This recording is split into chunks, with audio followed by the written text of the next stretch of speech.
How's it going, people? Welcome back to the channel and welcome back to the Supporters Club. It is international break, so you know what it is. It's Supporters Club. We're recording 2 shows, so look out for them. All you got to do is make sure you're subscribed, put the notification bell on, and you'll know when they're out, people. A lot of good content coming out thick and fast over international break. And then we've got Everton away in game week 5, which we'll talk about a lot closer to the time. Like I said, subscribe and make sure you hit the like button, people. Let's get the likes up, because a lot of you lot enjoy the Supporters Club. A lot of you lot enjoy the regular guests on the Supporters Club. And on the regular guests, to my right, Chris Hudson, the legend. All right. What are you saying, Chris?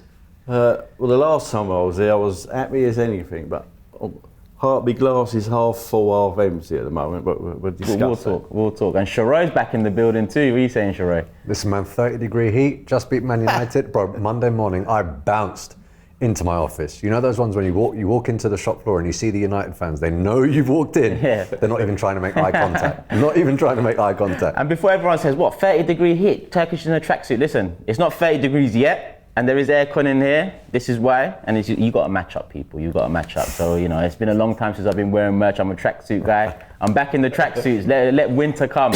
And I'll be in a lot more, hopefully. In a lot more, as long as Arsenal keep doing their thing and Kroenkes keep on supporting the manager and we keep heading in the right direction. We move. But listen, Chris, I've got to give you the praise for this, because this show is titled The Good, the Bad and the Ugly.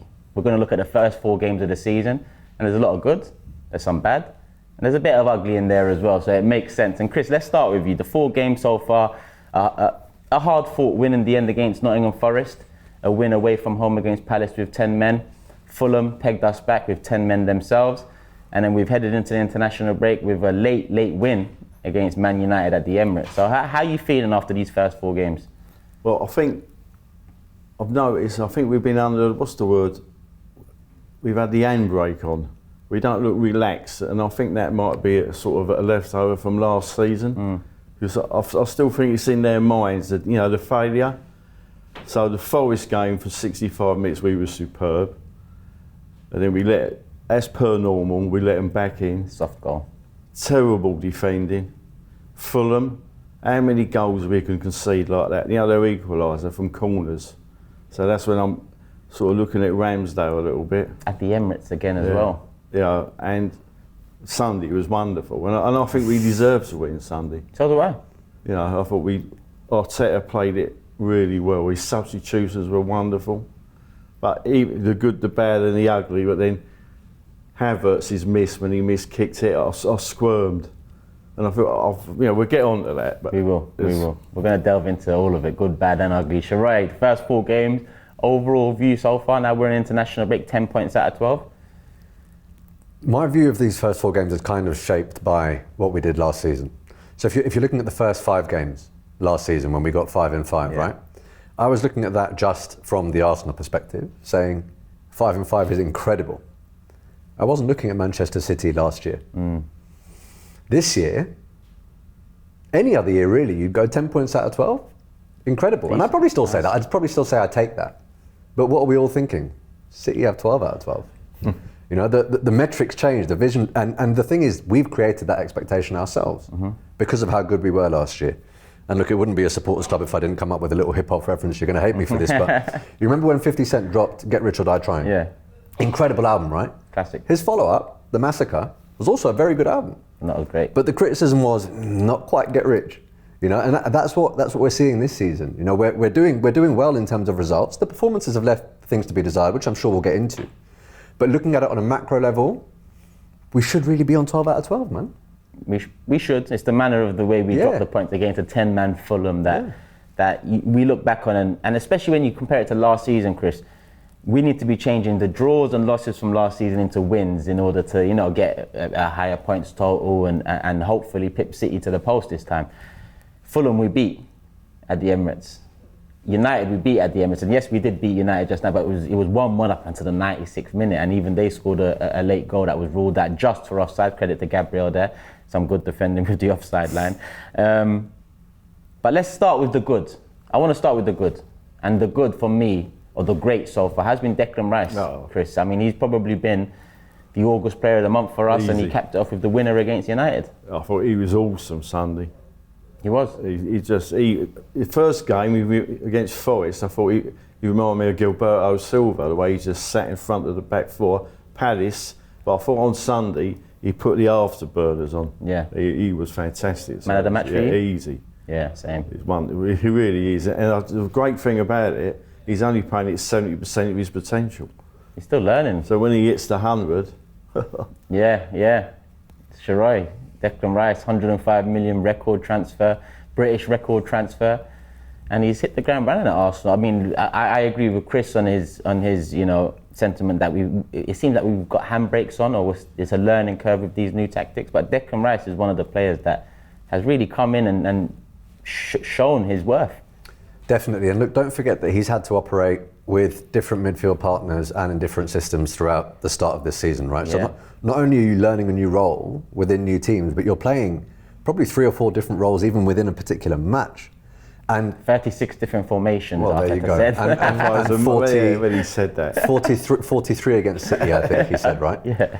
One thing with Declan Rice, not that I used to watch West Ham religiously, but I watch them the way that I watch other Premier League clubs that aren't necessarily in our vicinity. I watch them on Match of the Day, I watch them when they're in European finals or whatever. But for the bits that I had seen of Rice before we brought him in, I thought defensively he was incredible in terms of winning the ball back. I thought he was a natural successor to our 6.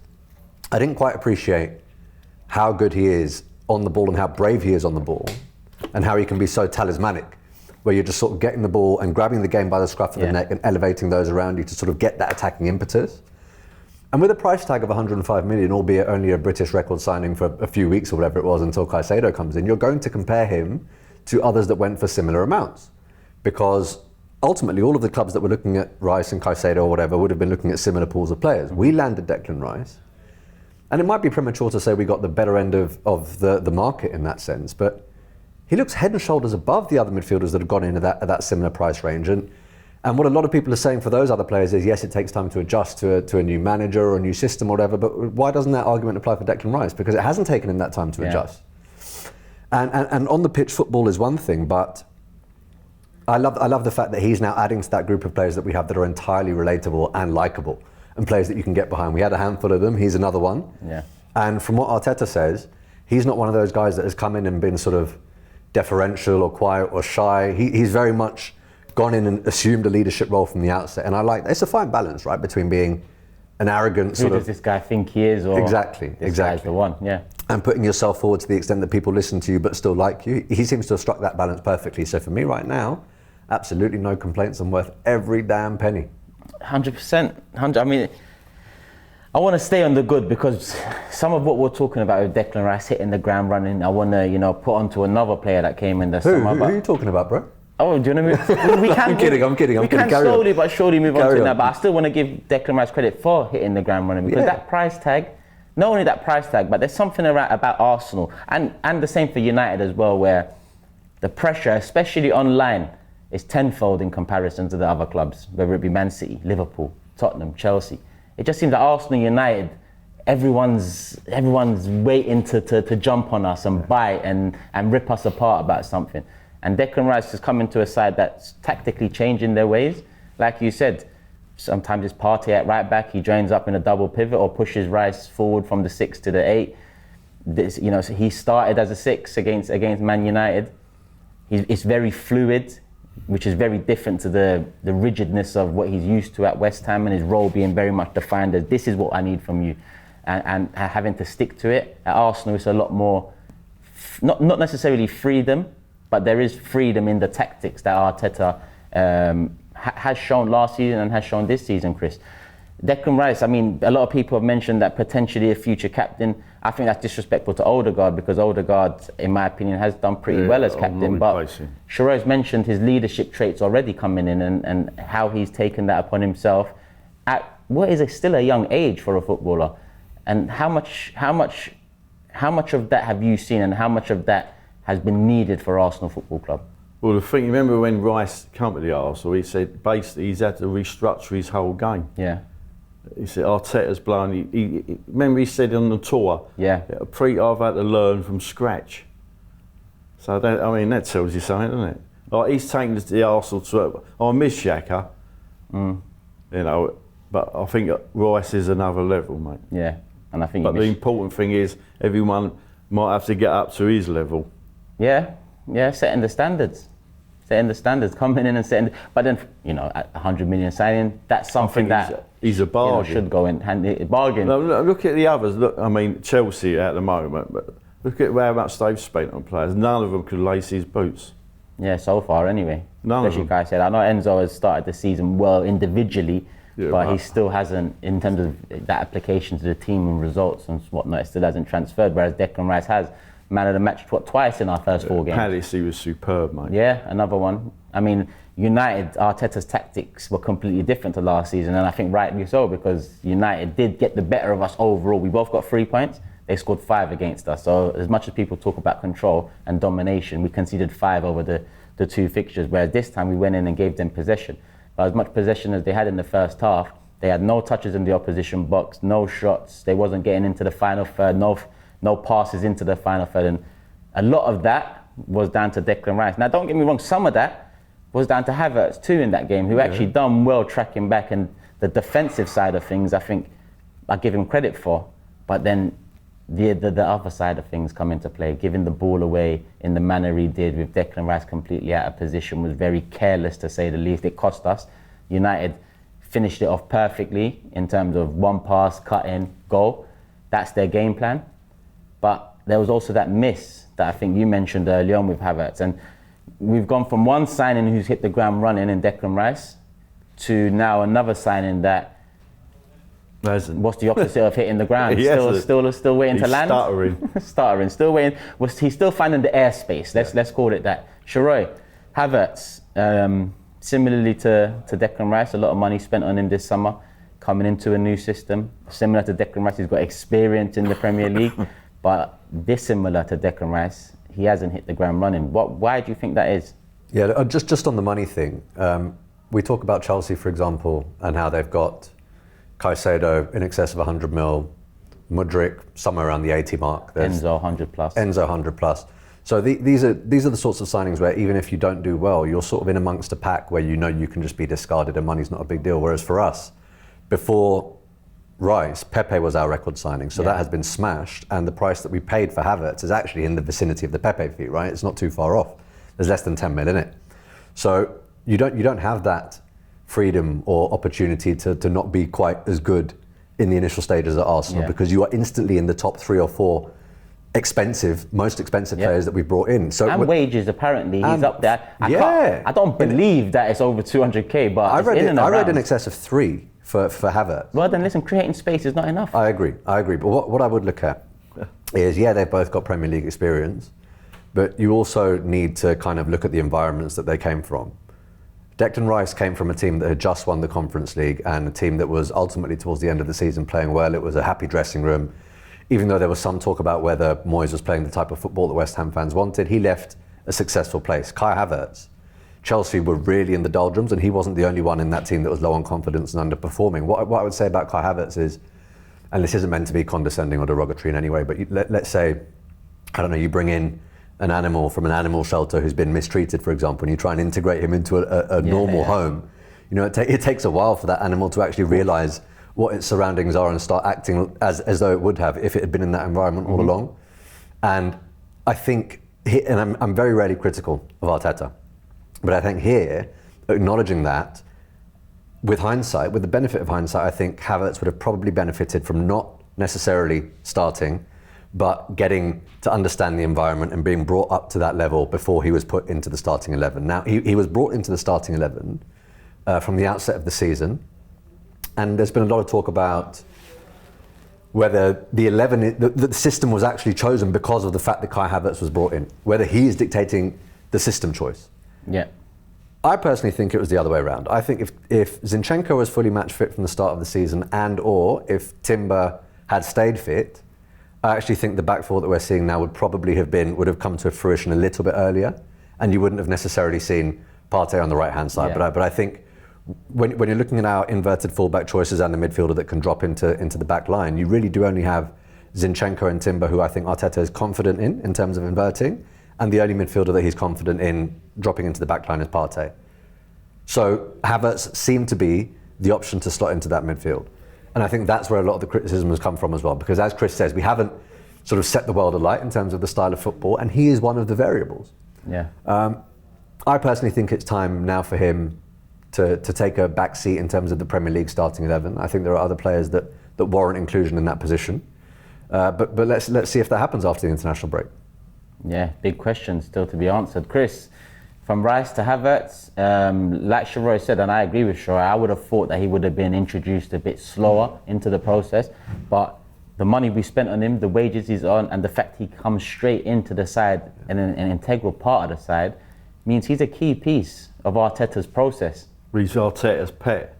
It's as Arteta's project. The whole world's saying, why have you spent £65 million on this player?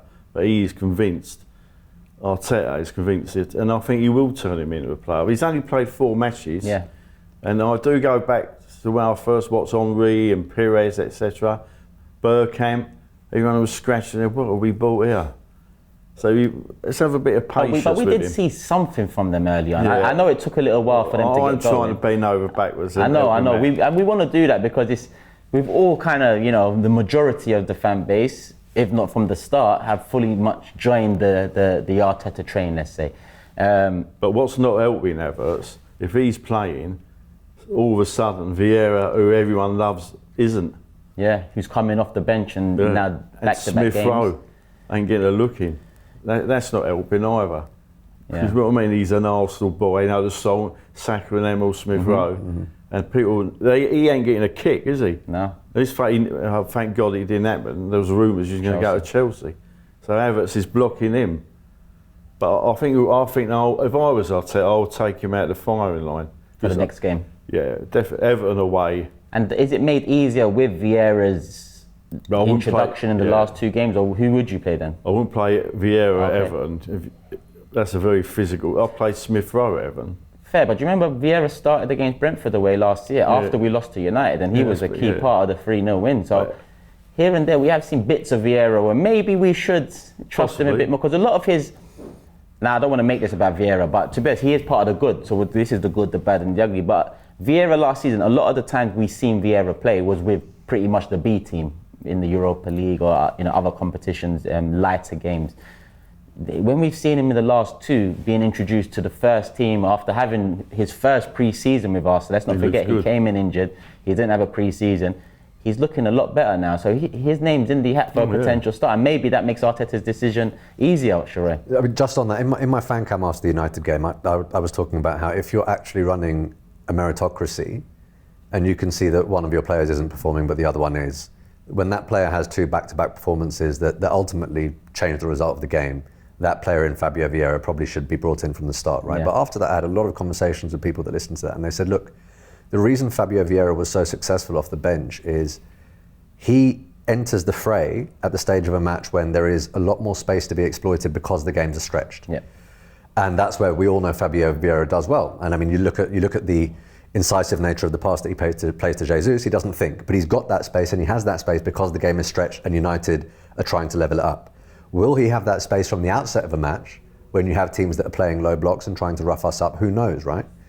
So I do see the force in that. Yeah. But my point is, from the outset, Havertz isn't necessarily making the most of those situations. So what's the harm in putting Vieira in a situation where you know that when he is in that position? But a lot is said about confidence with Havertz, and he's a confidence player and so on. Listen, you're making 200, 300 grand a week. How much more motivation do you need to be, to be confident in I'd be yourself? walking chest out if I was on that salary. You've been trusted by Mikel Arteta to come into the team that came closest to City last year after essentially even Havertz would agree that the 3 years at Chelsea didn't go to plan. Yeah. So I think the confidence argument, you can make one for and one against. So But what is frustrating, if you look at it, when he played in Germany, if you look class. I mean, wow. Class. So what's happened to him? Premier League, different attributes necessary, I think, especially the physical side.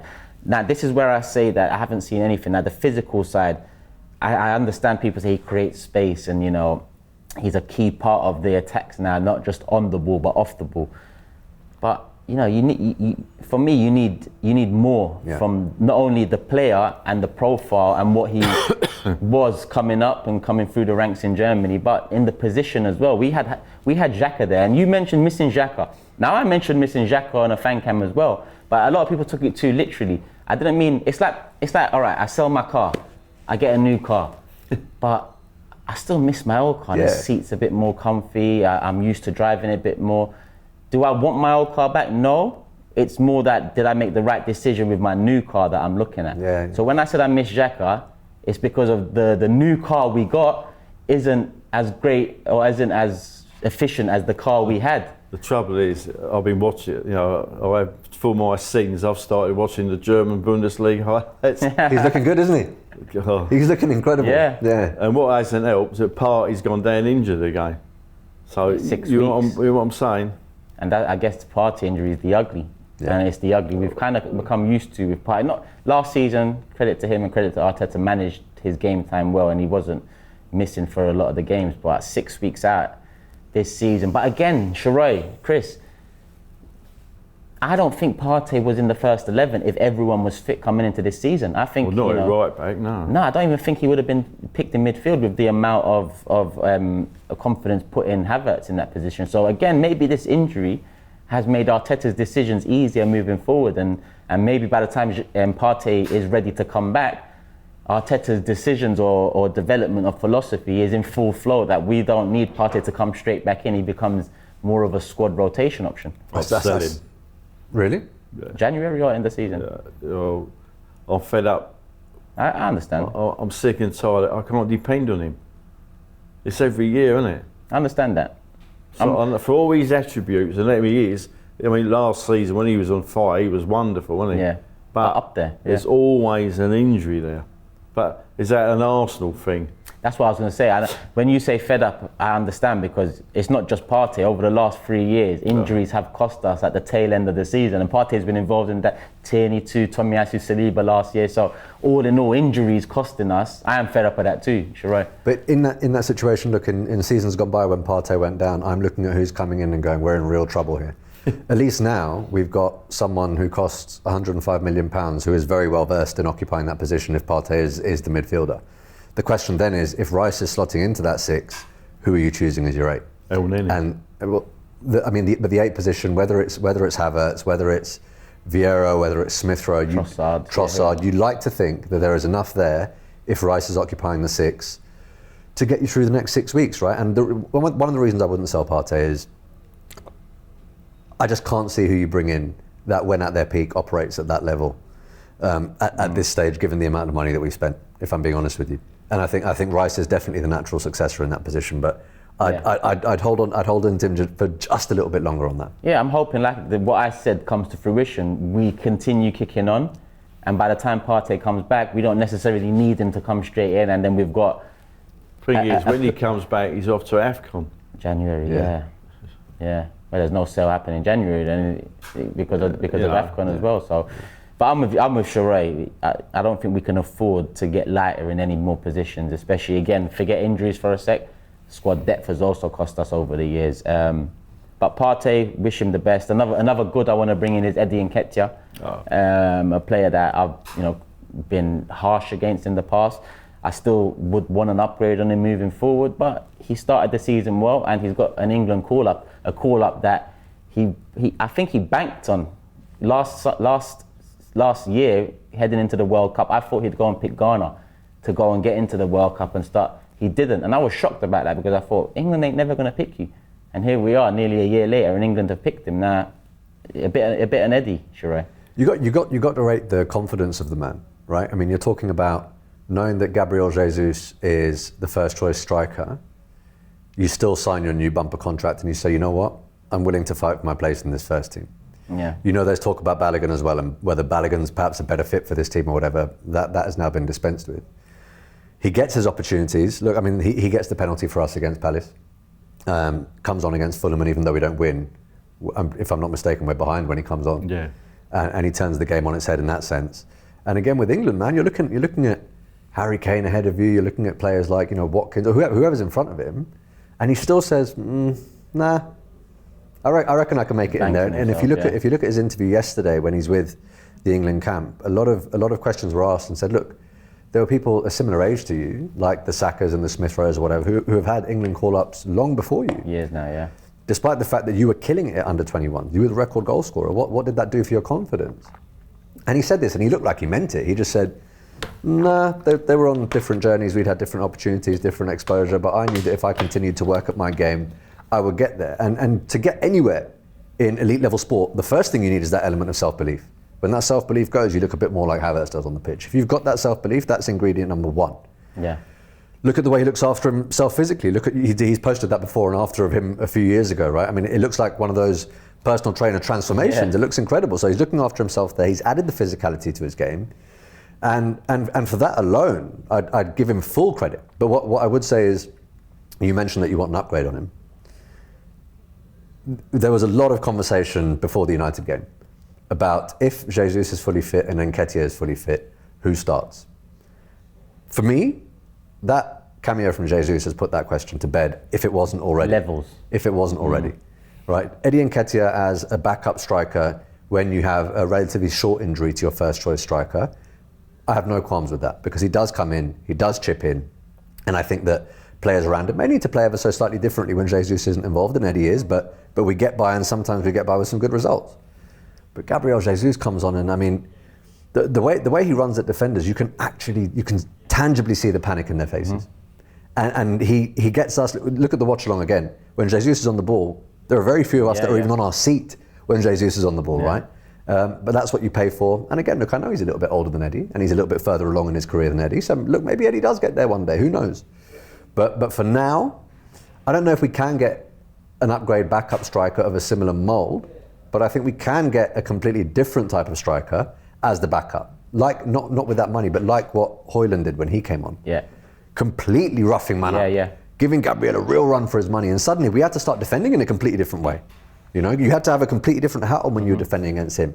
I think that is something that I would like to see Arsenal have. 100%. I just don't know if Arteta wants that. That's exactly what I've been calling for like last couple of summers now. That's next summer's. Hopefully Evan Ferguson, Arsenal, Edu, someone Cecil go speak to him, do something about that, because Evan Ferguson has, come in and 18-year-old smashing it. But let's go back to Eddie, because it is time to talk about him in the positive light. I've always stuck up for him. But you have, you have. But looking at Man City and Liverpool and talking about depth in that position, I mean, I look at Alvarez, who, because of his performances last season, being second top scorer behind Haaland, he is now in the first 11.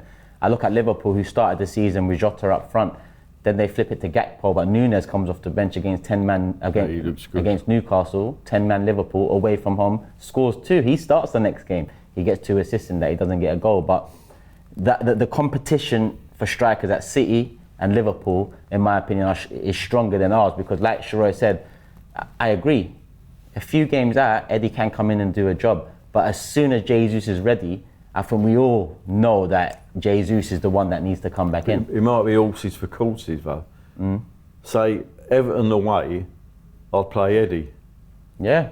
But even after Jesus coming off and... Yeah. PSV home, I'll play... It's different. So what is the difference, though, that you're seeing there? Because for me, I'm struggling to see what course you'd pick Jesus over Eddie on. I'll play Eddie away at Everton, mainly because when you're away at Everton, you need someone to lead the line and hold the ball up and take a bit of physical punishment. I don't think Jesus is that player. I think he does it in a different way. I think Jesus avoids the physical stuff. But you can pick the lock with him. You can pick the lock with him. Why not play both? That again, I mean, I was just going to suggest that. Listen, wide right. Martinelli and Saka have been pretty inconsistent this season in terms of the standards they set themselves last season, and Jesus can operate from the wing. So an opportunity is there maybe for Eddie to start up top, Jesus to float around maybe the wings. But the bottom line is Arteta loves Eddie. Doesn't matter what we think. He loves him. He trusts him. So There's a lot of confidence in him. So let's move on to the ugly and round it off with the ugly. And the ugly can be looked at both ways, positive and negative. I mean, we can talk about the ugly against United. Down to the wire, back post corner, chested down, deflection in the back of the net. That's ugly. We can talk about Fulham and the way we conceded the second goal. Ugly. We can talk about Crystal Palace and the win, 10 men. That, in the last 15, 20, it had to get a little bit ugly. So there's been a few examples of of the ugly side of this. I did enjoy Crystal Palace. So did I. It's good to, especially that clean sheet. Yeah, I live on them. That's why I get so upset When we let these crap goals in Turkish. And then this is lead. Am I being harsh? But I'm in the camp where I'm looking at changing the goalkeeper. You know, funnily enough, you say that. This is coming out soon, people. But there is reports, very loose reports, that Arteta's considering Raya coming in because of what he's shown in training. Would you be considering changing the goalkeeper if it wasn't David Raya that was currently occupying the bench? If you're just looking at Ramsdale's performances?